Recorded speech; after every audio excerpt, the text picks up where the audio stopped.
Hello, hello. Welcome, everyone. Thank you so much for coming to the Kiflo Roundtable. Number 2, driving value in partnership meetings. We are still having some people join, so let's give them just a few minutes. Maybe while we wait, we can hear where people are calling from in the chat. I am calling from very cold but very beautiful Paris, France today. Guys, where are you calling from? This is Don Osburn. I'm actually calling from Colorado Springs, where the sun is shining. It's actually quite beautiful here today. And yes, we're all jealous of Shawnee. So just so you know. Hey, everybody. Yes. Shawn Li. If you mix up our names, it's fine. Shawnee will respond and I'll smile because you get the better Yes. third of us. Calling from San Carlos, California. Hey, everybody. It's warm. It's going to exceed the 50s today, but still, I put on my best partner jersey here. So we're all set to go. Yeah, I was actually cracking up about our names because Don and Shawn rhyme, and then Shawnee and Shawn Li rhyme. So I think there's something divine happening here. Welcome, everyone.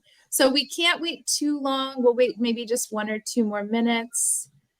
These are very, very fast events. They're 30 minutes. And the goal of these, again, is to, real people with real issues, real questions around partnerships coming together, talking about them, hopefully finding solutions. At the very least, just knowing we're not alone in the struggle, right? So we will get started in just 1 more minute. But please, I want to let you guys know, this is the time for you. If you have questions, please put them in the chat at any point. Shawn, Don, and I are here for you to answer those questions. That is definitely the goal of this. So do that at any point during this meeting. So maybe what we could do, guys, is just do a quick introduction, introduce ourselves, let everyone know who we are and what we're up to. For those that don't know me or haven't been to these events before, my name is Shawnee Hamer. I am the head of marketing and partner marketing at Kiflo, which is a PRM software. We think of ourselves more as a partner success software. We're really trying to help partner programs make their partners and them, obviously, as successful as possible. And Shawn, do you want to do a quick introduction of yourself? Sure. Hey, everybody. Welcome to Friends based in the US and internationally. Appreciate you for dialing in. I'm VP of Partnerships at Flip. So I'm the day one builder of all things partners, startup growth ecosystem in a voice technology company that helps customer service leaders flip their phone experience with Alexa-like voice experience. Hello, everybody. My name is Don Osburn. I am the founder of Channel Zen.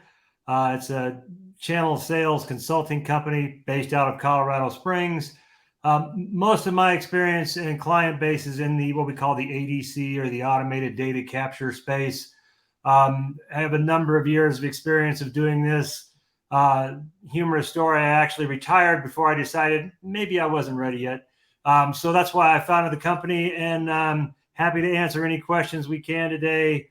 I think Shawn and I kind of form a real compliment here, because Shawn's the young guy, the go-getter, and I'm kind of the old gray-haired guy. I'll try to keep it friendly, but looking forward to today, and thanks for joining us. Don, you've always been always friendly. You've always been like the most friendly, so don't worry. I did want to respond real quick to what Don mentioned. Friendly is definitely there. I think we're partnerly, we're friendly. I think we've just had the benefit over time to work with different sorts of partners, right? So everything is fair game. Don's seen his share. He's published his book, and everybody should check the link out in the chat. And then I'm just battle tested when you're early, and I'm number 11 in the company. We focus on brands, e-commerce brands, transportation. You are scrappy, you're figuring out, and then you're getting responses in real time.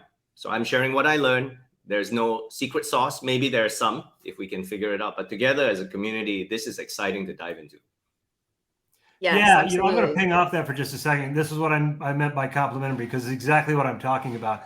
A lot of the questions I get, prospective clients and people I talk to, are more in Shawn's area. They're smaller businesses or SMB businesses, or let's say beginning enterprises, emerging market enterprises. And I kind of come from the aspect where I've seen the other side, where it's a great big partner program globally with thousands of partners. And it's interesting to me because you get a lot of interesting questions that I always enjoy getting questions, because I'm like, wow, I would have never thought of that, because I see it from a different perspective. And I think this is part and parcel to everything we're talking about. It's all about perspectives when it comes to this. So yeah, great. Love that. Yes. Love that. So let's jump into it, because we're all here to hear your perspectives on how to drive partner meetings and how to get the most value out of those. And again, I just want to share with everyone, please start asking your questions. You can do that at any time. I, of course, have plenty of questions for these guys, but they're probably sick of me. Hey, Shawnee. This one, feel free to post in the chat. Yeah. I would love to start, actually, let's just start from the beginning. So some of the things that you guys both talked about in your Greatest Minds and Partnerships interviews, which I've put both of the links to those in the chat if anyone's interested in reading. They're great reads. But you guys both really emphasize the importance of the preparation work prior to the meeting. And I'm really curious, because I'm sure this is something that we're all familiar with. I mean, we have to do our homework prior to the meeting. But if you guys could both share what some of the key things that you think needs to happen in that preparation, and what do you see with other partnership professionals? Like, what are they leaving out of this prep work that's maybe hurting the partnerships in the long run? Shawn, you want to take that first? Or you want me to grab it? Sure. Happy to. I'll park it under, well, I have two P's, but let's start with the first one for everyone. It's the partner why. And when you think about why, we all hear Simon Sinek. How do we transpose that approach to partner preparation? A few thoughts. One for me is starting to understand their background. In the same way, partnerships are a little less transactional than a pure sale. You have to understand that. Even when we say pitching, we don't mean pitching. You hook it and you're moving on to the next pitch. You're going to stay with this relationship. So the relationship analogy is a little more important. So we think about the background. What is the profile of this partner? Where did they come from? And that will allow you to form the why. Why would they want to work with you? That's my second P, which is, are you a painkiller or are you a vitamin for the partner? That analogy should be pretty clear. We can jump into it. And then lastly, to Shawnee's point, one area that I think is often missed out is mapping the people element within the partner, not just the gal, guy, contact that you are trying to interact with, but who are they working with? How do they set themselves up for success internally? I know I put a couple of thoughts out there, but for me, that's one of those common pitfalls when people say, I got the partner, I understand it's all about revenues, but you missed out that they have a certain structure, and the people element is going to drive how they work with you more than anything else. Absolutely. And you did hit on a few different things there, but I guess, and I'm glad you went first. Thank you, by the way, because this is kind of what I was hoping would happen. Was you've hit on a lot of what I think are the technical issues dealing with a partner and dealing with a partner meeting. But there's one that I always come back to. And again, I know I'm the gray-haired guy on the call, but I always come back to this of it's the fundamental. Why are you talking to the partner in the first place? And to me, this comes back to that fundamental of, and this is the way I try to present it to my clients and the market is, there's really only one measurement that you measure when you're working in partner relationships. And it all comes down to is, how is this relationship helping your company, your enterprise, advance into markets or areas that you can't get to on your own? And that's kind of that fundamental piece of, you need to think about that and answer that question for yourself before you get into the tacticals of the meeting. Because if not, and I can flip that around and tell you, if you do address that question before you get into the tactical pieces, those tactical pieces will make very much sense. They'll come right out to you as simple answers.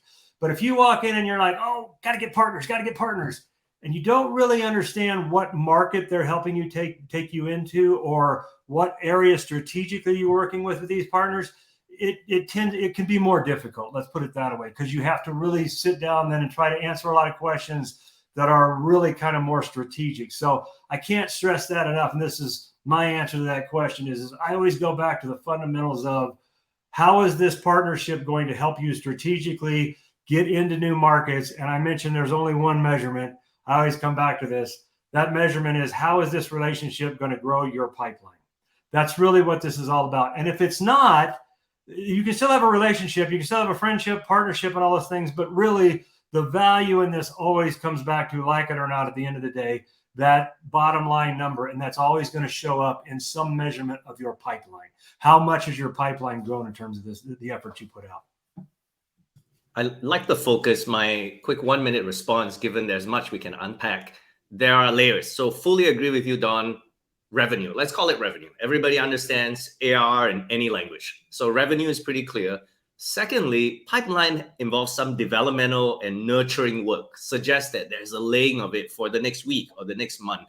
So then it becomes not just I'm hunting and trying to get it closed now. I'm actually laying the foundation with partners. And the word there I would insert is trust, because partners have trust, whether it is through a long-term relationship or they are much closer to the customer where the customer lives.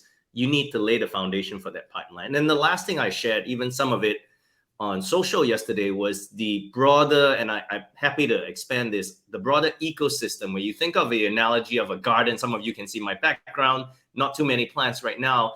That is going to take some tending and weeding. But then when the garden grows bigger, now we can go play outside. And outside is definitely bigger than inside. I assure you, speaking from California. So that is the part where it's not immediately clear. Revenue is clear. Pipeline is a little clearer to both sales and marketers alike. When you talk gardening the ecosystem and the wider economy around you, that becomes a little vague. But make no mistake, as Don shared, make the ties and associations very clear. Why are you in it? Why should the partner think about it? That conversation is going to be more straightforward and meaningful. And I want to jump in because you've touched on this a couple of times. It's kind of what Shawn had mentioned earlier, the idea about multi-threading. And there's this old phrase that I've never forgotten. I think I learned it when I was in Japan many years ago, is that after the contract is signed, that's when the real negotiation begins, right? So it's not just signing the contract, and like to your point, it's not just revenue, but this also brings into the idea of multi-threading, or this is a relationship. And to the point Shawn made a minute ago, you're going to have a contact that's doing the business development, but that's really only the initial phase of the relationship. And when we're thinking about partner meetings, that may be the only partner meeting you're having now. But your goal as a partner manager should be to expand that relationship. And the best relationships I see always are the ones where accounting is talking to accounting, marketing is talking to marketing, the engineering department is talking to the engineering department. I mentioned this a little bit in my presentation I gave earlier, because that's where you really get to use the term, multi-threaded relationship. There really is a relationship, and it's not just, I'm in it for the bottom line and then I want to get out of here. So yeah, absolutely.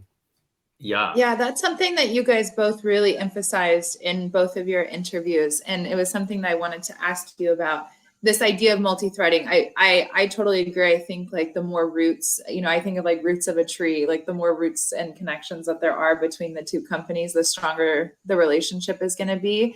And I'm curious, us talking about the driving partner meeting. So we're really talking about these beginning phases and really, onboarding, maybe like pitching to the partner, getting these things going. I'm curious, when does that start? When should that start? That multi-threading? How do you introduce that strategically? Well, I'll jump in here. I'm going to steal Shawn's comment he made earlier. It's like dating. You start out, there's the initial conversation, there's the smiles. I'm an old guy, so I don't know if I can still, but anyway, there's the initial conversation, the initial meetings. Then you kind of have to look at where you are in the progress with the relationship. Does the partner and you understand the values each of you bring to this relationship? Are you ready to start taking that to the next step in terms of, the relationship? Should we start going out formally now? Should we notify people that we're an item now, if you use that same analogy? that's kind of it. Is it has to be it's a growing thing, but it very much is much like a relationship type of situation where you start out, there's the initial conversations, and then you have to kind of feel it out as where does it make sense. As a specific example, doesn't make sense for accounting to start talking to accounting until you've got some kind of an agreement in place where you're going to actually be transferring money back and forth. At this point, you're just, great conversation, great introduction, but there's not much that's going to come out of it. Shawn, anything to add? Totally. And I see, friends, you have questions, add them, we'll get to them. I want to continue using Don's dating analogy, the same way when you are evaluating a potential date, somebody who you want to extend and have a longer relationship, you talk to their friends over time and then the family. So you are getting additional reference points, but also pillars. You are forming a support, because we all know it's not just two people in a relationship. It's everything around them that makes it happen. So when I think about the partner, I think about two things. I think about word of mouth. The partner is going to talk about you. Who are some of their teams? And now let's use our business terms. You are talking to the partner person. Does their sales leader get excited about what you are conversing about? There's the customer support. Live example this morning, I won't mention, where I reach out to a customer support leader at a huge multi-billion-dollar partner, and he said, yeah, the customer has talked about you, loves your product. That is word of mouth. And some of us have heard the word dark social. Let me toss it in there. Dark social applies and works beautifully with partners, because partners talk behind your back. This is happening within their teams, across partners. They do a check. They ask, how's Don? How's Shawn working as a partner? Oh, that's their strength. This is maybe an area that they have room for improvement, but that's the whole sauce. So before you meet, don't be surprised the potential partner has already done some due diligence about you. So it doesn't hurt to say, have you heard about us? Or the question we all like to ask, how did you hear about us besides me reaching out? That will unveil some interesting pre-existing notions or even thoughts on how they and you are swimming in the same lane. Absolutely. This is, by the way, this is just something that I use a lot in my industry. Just in general, I say the same thing to the vendors as well as the partners. We all read industry magazines depending on our particular product, our particular industry. It's not the article so much that is interesting. Look at all the advertisements. Look at all the other people that are in it. That kind of forms the pool that we're all swimming in. So to Shawn's point, yeah, absolutely. Yeah, if you ever go into a situation thinking nobody's already talking about you, I hate to tell you this, but that's probably not. Yeah. This is one of those. And then Don, let's help pick off some of the questions. This is one of those. Yes. Where, unlike us saying, do whatever you want because people don't really care, I think with partners, people do care. That's why all of you are on the call and you're saying, I do care. I want to understand how to do my pitch, how to structure that. And so let's just take it off. I know, David, your question came in a little earlier, so I want to respect that. And David's question on how do you deal with multiple partners working on the same deal and how do you structure that? So it's a family or a club deal, and how do you structure that? My quick thoughts here. You want to be clear that it starts, my perspective, from the customer. This is the customer's objective. They are looking at better conversion on their website. They need a chat or chatbot. Welcome ChatGPT, everyone. Partner. This is the goal that they want. And so we're bringing these two partners in to address that. If anything changes, be transparent. The last thing you always want to give a heads up to partners. Hey, something's changed. The customer's budget has halved and they're only going to be buying one. So it's going to be one of you. I can't talk about the details, but it's going to be one of you. And how do you structure that? Besides what you speak about, David, it is helpful to put some of it in writing. So that way you have some communication about what the deal is. If it is a prospect, it's going to be even more fluid because nobody has actually landed the account. If it's an existing customer, one of you has that relationship with them, that may be a different starting point. Hope that answers a little bit. Again, this is definitely a deeper question about engagement. Be clear, be transparent, give them a heads up, treat them the same way the golden rule applies that you would want to be treated if they brought you into a multi-party deal as well. Don, if you... yeah, I use that same term, by the way, Shawn, all the time. It's called the golden rule, not the platinum, or not the tin rule or the copper rule. Yeah, absolutely. Real briefly, to kind of echo some of the thoughts Shawn said, first of all, understand you have an enterprise, your business is selling to a customer. You have a fiduciary relationship with that customer. That transaction is your product sale in exchange for money from that customer. There may be partners involved in that, depending on resell or referral or how that is, but you have a relationship with that customer, and don't ever let that get hijacked in all of this. Yeah. The second part of that is what Shawn said about transparency. It doesn't do anybody any good to play silly manipulative games. And I've never seen that work. And I can probably confess that I probably tried it sometime in the past. It's not a good idea. It's better to be transparent, talk to everybody. But the other piece I try to be very straightforward and honest with partners and resellers and partners is you have to sell your business to the customer. I mean, the customer's interested in my product and my services, whatever they are.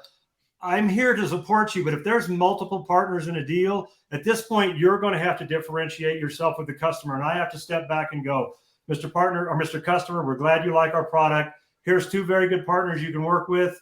Let them tell you and let them explain to you. And now you may have, as a result of sales volume, you may have a better or deeper relationship with one or the other. If that occurs, then your question, and now we're getting into the weeds, but your question around how to manage that in my world comes down to how do I manage the price that I'm giving to the different partners? And if I have one partner that is a big volume partner and I do a lot of business with him, another one that's beginning partner levels, it's fair for me to give this partner a better discount or a better deal. And then, but if this partner can go in and sell themselves to the customer and they still win the business, God bless them. I got no problem with that at all. They've done a great job and the customer's happy. And at the end of the day, that's what matters. I do want to move on. The one thing I have to respond to that, David, is see yourself as the quarterback, or for our friends from Europe, see yourselves as the sweeper, or the analogy in whatever your sport of choice. You determine the play. You tell the partner, this is the setup, as Don mentioned. And of course, you have your financial tiering. Please come in, take this play, attack the goal, attack the basket, and then move on. And then we'll evaluate the play from there. If the more you set the guardrails, the more you establish your self-running point, the clearer it is for your partners, and they know when to enter and when to exit. So that's important. Randy, your question, you've been patient. Talking about... Yes, I'm so sorry, Rhonda. Yes, and I think this is actually a really nice segue to this. So Rhonda asked about my point of view about how to better engage partners using marketing activities.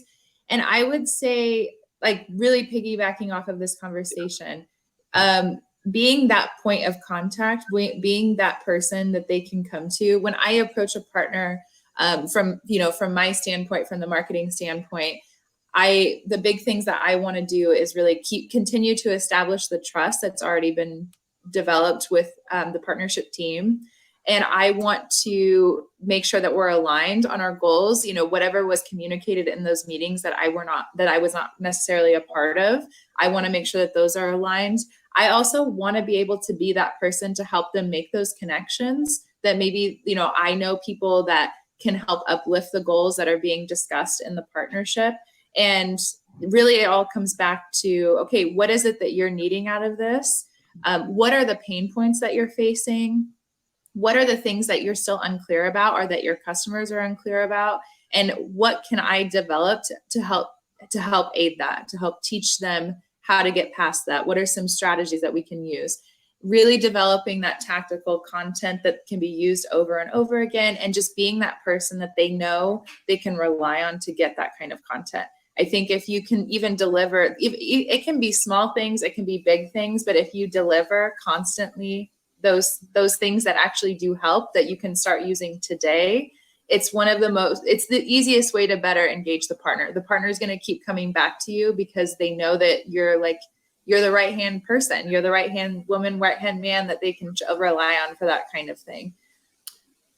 Yeah, my 1/2 minute ad, Randa, and I almost responded because I saw Shawn Li and I thought it was me, is two things: shared audience, and shared brand voice. When you're on a plane, I was traveling recently, and this airline message, hey, this is our telecom partner that is sponsoring your Wi-Fi on the flight. It's very clear, the association, the why. And if you think about why are we sharing this audience, and how does our voice and our brand, when they associate with the partner's brand, make sense, then now you're going to get attention, because attention is the scarcest commodity. But to form the attention, to drive the awareness, you need to think about the audience and think about, when you put both brands together, what is that new voice that is different from when you have your own. And from there, we can go into the technical aspects. But if Don, you have anything to add?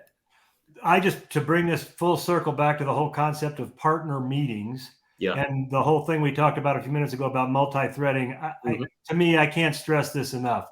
Everything we've just talked about, and I think everything everybody's just heard, none of this can be automated. This isn't, we live in a world nowadays where everything's on the web, everything's internet based. But really, the reason I focus on this idea of getting different aspects of your company to talk to different aspects of their company, talking to marketing is exactly what Shawnee just showed right there. You can't automate that. Yeah, you can write some slicks around it. But at the end of the day, people buy from people. People work with people. Relationships are between people. So having those relationships together, letting the marketing manager, you have your own internal team discussion, but letting the marketing director talk to the marketing director from the partner, that's how you find to something Shawn Li mentioned, which is the sum is greater than the parts, right? If I can take 10 different people, put them in a room, and all of a sudden I get the output of 40 people, I just won. That's what I want to happen. That's exactly the way I want to get out of that. So, yeah, you love that word of mouth. When partners start selling you to other partners or internally within your team, you've got something going. So let that roller coaster keep moving. Yep. Exactly. Yes, and we have one more question, guys. We're coming up to the 30-minute mark here, but David did have one more question. Sure. How do you consistently get internal alignment for a certain partnership that isn't revenue related?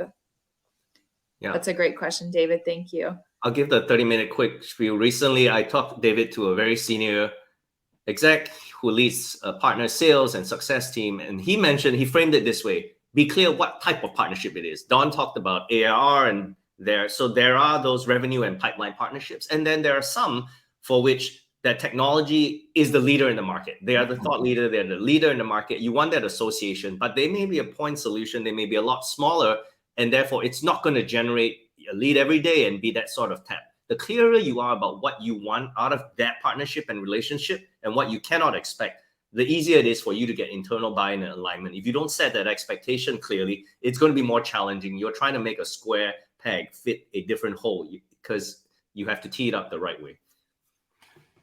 So I'm going to bounce off this. So I put it to people like this. Selling to partners is exactly like selling to customers. When you sell to a customer, though, at the end, there's a transaction where they buy a product and trade you money for it.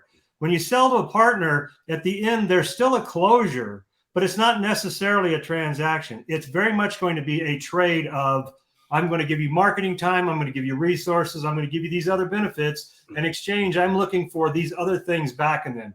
My short answer, that's already too long, David, is write those things down. You should have already written down, this is what I want. I want 5,000 new leads. I want access to their website. I want these kind of things. Those are non-hard sell or non-tangible things a lot of times, but that doesn't mean you shouldn't write them down. If you've written them down, you can at least point to them and go, yeah, I'm kind of getting what I want out of this relationship. And that's the only way I know to do that. It's the only way I know to do that. I was gonna say something similar. When I work with partners, maybe not necessarily like in a revenue driven way, but more for like brand engagement, awareness, entering different markets, things like this. I think it really does come down to that, and documentation is such a big part of it. Really understanding who you are and what that solution is together, and being able to speak about it very, very clearly. I think people take that a little bit for granted. So having those kinds of resources, and again, this is coming from, like the partner marketing side of things, but having those kinds of resources documented so that they can be referenced again and again until it becomes something so natural to what, like Shawn was saying, like how they're speaking about you to other partners. And that is the same message that you have originally documented, then you're on the right track, right? If that is being learned and then repeated, that's when you're doing. I think everybody is aligned and you're on the right track. And then my 10-second thought on letting these things grow naturally, whether David or Rob, as you mentioned, is think about what are the success criteria that would come in and suggest the relationship is trending. The same way you don't start telling a prospect, let's get married tomorrow. You say, let's see how the signs pan out and let's understand our chemistry over time. You have to let the universe, you're trying to bend the universe to your will, but you have to let it show you some of the natural alignment over time. And if some of those stars are aligned, you tell your team, I assume this. If these happen, it will deliver this, like what Don said, and we should be able to get that in return. But if these don't happen, that also means they may be in a different universe, and it is good that we're not on Mars. Couldn't have said that better. That was a great way to end, I think. So I thank you, everyone. Thank you, Shawn. Thank you, Don. And thank you, everybody that came today. This was a really great conversation. If you had a question you didn't get to ask, please feel free to reach out to me or these guys. I'm sure that they would be open to it on LinkedIn. And we will be happy to answer those questions. Also, I'll send you guys tomorrow, some resources to further this conversation or further these topics a little bit more. And if you need anything, please reach out and keep an eye out for our next one. Next Kiflo Roundtable is going to be happening at the end of March. So Shawn, Don, do you guys want to say anything else before we say goodbye today? I'll just say thank you very much. It's been great conversation. I'll say start from why and enjoy the ride. It'll be yours to enjoy and savor. So good to see everyone. We need that on a hat, I think, Shawn. Hey, lighted hat. We'll get that the next time. All right. Thank you, guys. Awesome. Have a good day. Thanks all. Bye. Bye.